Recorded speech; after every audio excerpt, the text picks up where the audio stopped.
నమస్తే. Welcome to open talk with ముంచేటి.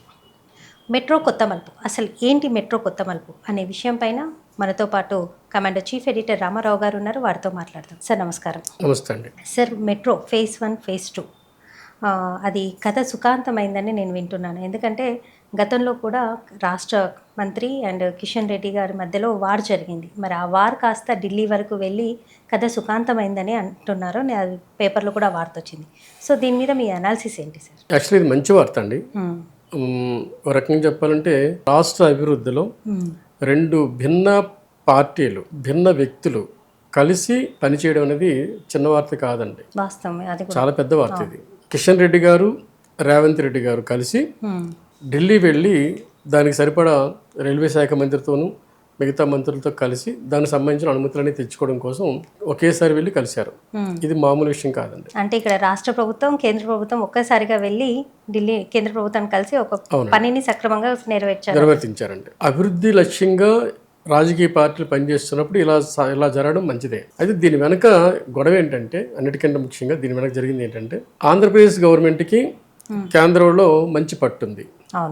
అక్కడ metro కోసం అక్కడ అనుమతులు వచ్చాయి ఆ ప్రభుత్వానికి. తెలంగాణకి ఫేజ్ 2 విషయంలో అనుమతి రాలేదు అప్పటికి. దాంతో వివాదం స్టార్ట్ అయింది తెలంగాణలో. రేవంత్ రెడ్డి గారు కిషన్ రెడ్డి గారిని ఆయన అడ్డం పెడితేనే మనకి మెట్రో ఆగిపోయిందని రేవంత్ రెడ్డి గారు క్రిటిసైజ్ చేశారు. నా రాష్ట్రానికి రావాలనుకుంటే ఇప్పుడు నేను ఎందుకు అడ్డం పెడతాను, అవసరమైతే రండి మంత్రులతో మాట్లాడదామని చెప్పి ఆయన ఛాలెంజ్ చేశారు. నువ్వు తీసుకెళ్తే మేము వస్తామని ఈయన అన్నారు. సో అంటే ఏంటి, రేవంత్ రెడ్డి గారు ఒక రకంగా చెప్పాలంటే ఒక ట్రంప్ కార్డుని ఉపయోగించి కిషన్ రెడ్డిని ఇరుకుని పెట్టారు.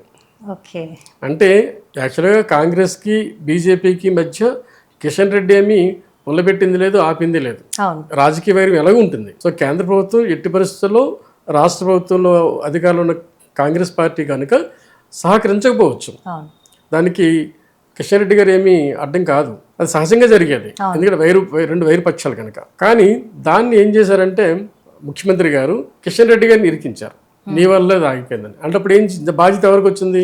కిషన్ రెడ్డి గారి మీద పడింది. సో ఆయన కింద మీద పడి అనుమతి తీసుకొచ్చే రెస్పాన్సిబిలిటీ ఆయన మీద పడింది. అట్లా రేవంత్ రెడ్డి గారు తన రాజకీయ చతురతను ఉపయోగించి కిషన్ రెడ్డిని ఇరికించడమే కాకుండా కిషన్ రెడ్డి గారు కూడా తన తప్పు లేదు కాబట్టి ఆయన కూడా ఛాలెంజ్ చేశారు. ఎస్, మీ కనుక ఒప్పుకుంటే రండి, నేను కల్పిస్తాను, మంత్రులతో కల్పిస్తాను అన్నారు. ఎస్, మేము రెడీ అన్నారు స్టేట్ గవర్నమెంట్, ముఖ్యమంత్రి గారు. సో అలా సెంట్రల్ గవర్నమెంట్ దగ్గరికి వెళ్ళడం, మంత్రులందరినీ కలవడం, ఫేజ్ 2 విషయంలో ఒక క్లారిటీ రావడం. ఫేజ్ 1 విషయంలో అంటే ఫేజ్ 1 ఏమైందంటే ఇప్పుడు ఆల్రెడీ నడుస్తుంది అక్కడ మనకి. నడుస్తున్న దాంట్లో ఎల్ఎన్టీ నిర్వహిస్తుంది. ఎల్ఎన్టీ నిర్వహించిన తర్వాత ఇప్పుడు రాష్ట్ర ప్రభుత్వం దాన్ని తీసుకుంటుంది.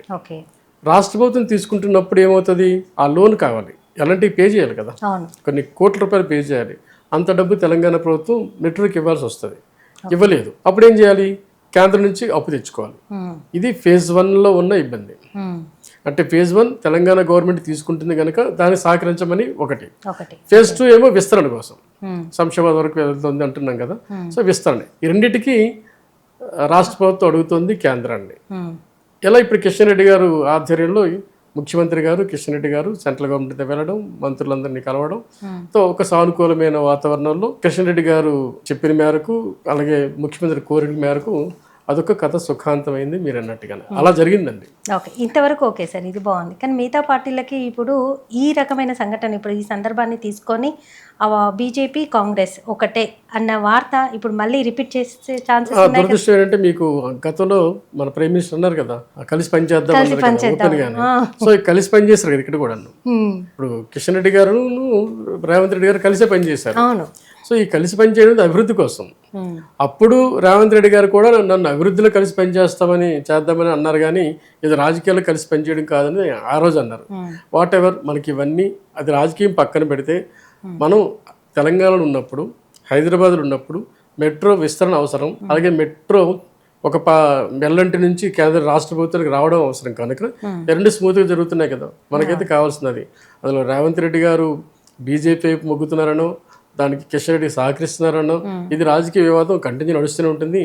అదొక క్రీడ, అది మనకు సంబంధం లేదు. అది ఫైనల్గా ఎప్పుడు ఏం జరుగుతుందో మనం చూద్దాం. కానీ ఏదైతేనేమి state government and central government కలిస్తే ఒక రాష్ట్ర ప్రభుత్వం డెవలప్మెంట్కి మాత్రం ఇది ఒక అద్భుతమైన నిజంగా అద్భుతమైన చాలా అద్భుతమైన. ఇప్పుడు మీకు ఏ రాష్ట్రంలో ఇప్పుడు మీరు ఊహించుకోండి, ఆంధ్రప్రదేశ్లో చంద్రబాబు నాయుడు గారు జగన్మోహన్ రెడ్డి గారు వెళ్ళి కలుస్తారా? లేదు. ఊహించగలం అసలు? అలాగే కర్ణాటకలో, అలాగే తమిళనాడులో, అలాగే మరొక చోట లేదు. Central government and state government అంతే వైరం ఇక్కడ కూడా ఉంది కదా. అవును. అంతే వైరం ఉన్నప్పుడు అభివృద్ధి కోసం కలిసి ఇద్దరు వ్యక్తులు మనం మెచ్చుకోవాలి. ఇక్కడ ఒకటి రేవంత్ రెడ్డి గారిని, రెండు కిషన్ రెడ్డి గారిని మనం మెచ్చుకోవాలి. వీళ్ళు అభివృద్ధి కోసం కలిశారు. పార్టీ పక్కన పెట్టి, అవును, అంటే భేషజాలు పక్కన పెట్టి, పౌరుషాలు పక్కన పెట్టి, అన్నిటికంటే ముందు ఈగోస్ని పక్కన పెట్టి రాష్ట్ర అభివృద్ధి ముఖ్యం అనుకొని అలా కలిసడమే. దాన్ని అసలు ప్రపంచంలో ఇలాంటి వార్తలు మనం అరుదుగా వింటాం ఇండియాలో ముఖ్యంగా. ఎందుకంటే రాజకీయ వైరులు విపరీతంగా ఉంటున్నాయి ఈ రాష్ట్రాల్లో, ఈ దేశాల్లో. ఇలాంటి సంఘటనలు మిగతా రాష్ట్రాలకి మార్గదర్శకంగా ఉంటే ఇంకా మంచిది. ఇలా అభివృద్ధి కోసం సెంట్రల్లో ఏ పార్టీ ఉన్నా సరే అధికారంలో కేంద్ర ప్రభుత్వం ఉంటుంది. అక్కడ బీజేపీ ఉంటుందా, మరొక పార్టీ ఉంటుందా, అన్నది కాదు. అది కేంద్రం, మన రాష్ట్రంలో అది కాంగ్రెస్ ఉంటుందా లేదంటే తెలుగుదేశం ఉంటుందా అనేది వేరే విషయం. ఇక్కడ స్టేట్కి సెంట్రల్కి మధ్య రిలేషన్స్ అవసరం, ముఖ్యంగా డెవలప్మెంట్లో. అప్పుడు అధికార పక్షం ప్రతిపక్షాలు కలిసి సెంట్రల్ గవర్నమెంట్ దగ్గర నుంచి తెచ్చుకోవాలి. ఇది వీళ్ళిద్దరు చేసింది చాలా గొప్ప వార్త ఇది. సో దీనికైతే మెచ్చుకోదగ్గ దేశంలో ప్రతి రాజకీయ పార్టీ కూడా దీన్ని మెచ్చుకుంటుంది, మెచ్చుకోవాలి కూడా ఖచ్చితంగా. Okay sir, thank you.